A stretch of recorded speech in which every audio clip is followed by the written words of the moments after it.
Welcome to The Right Question. I'm Daphne Gray Grant, and my topic today is how not to get bogged down with research.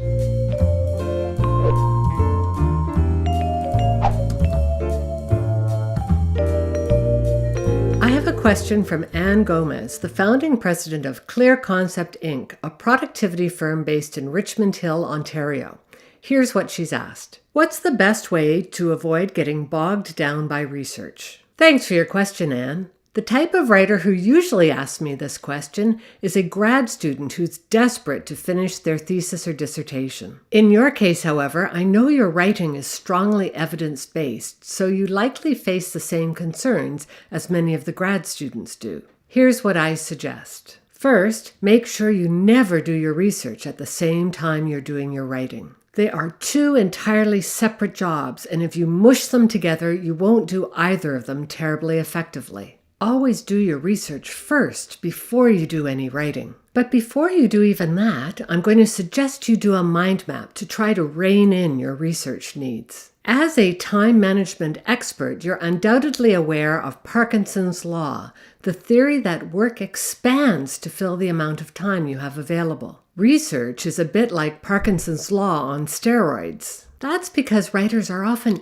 interested in what they need to write about, and they'll want to follow every loose end that beckons them. Don't allow this to happen to you. Instead, clearly define your objective before you start researching. Mind mapping is a great way to accomplish this objective, and I include links below to a number of videos on mind mapping. I know it might be scary to take a big subject, say global warming, and declare your argument to be, I support a cap-and-trade approach to reducing emissions.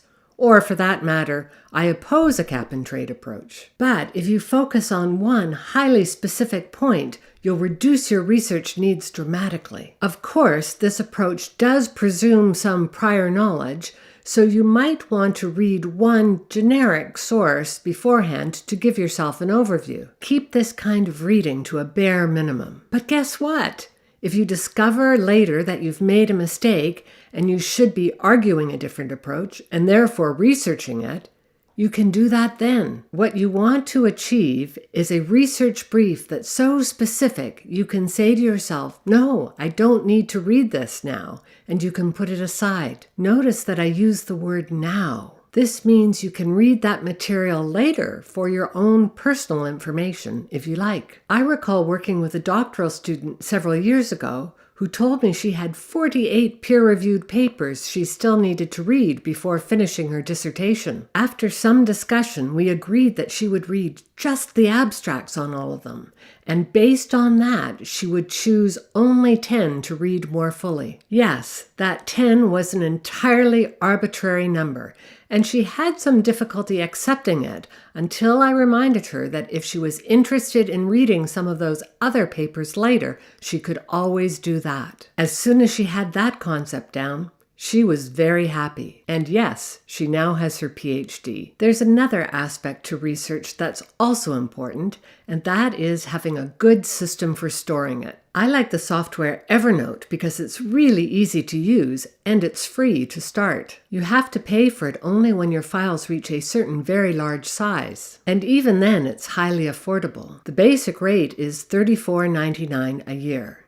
And by the way, I'm not an affiliate. Link below. Academics might want to look into other software that will not only organize their research, but that also will provide citations. What I'm talking about is deeper and richer than either EndNote or Mendeley. The software Citavi, C-I-T-A-V-I, is also a great solution, although it's currently available in PC only. They hope to release a Mac version in 2019.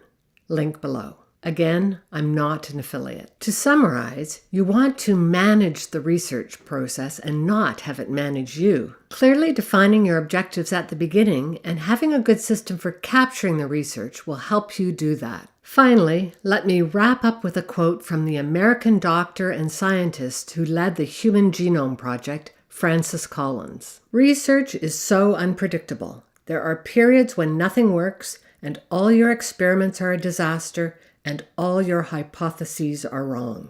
Thanks for the question, Anne. I think the unstated postscript for the Collins quote is that we all need to live through those times when everything seems to be going wrong. But if you take the steps I've outlined, you're not going to get bogged down, and you'll find that your research will be both satisfying and useful.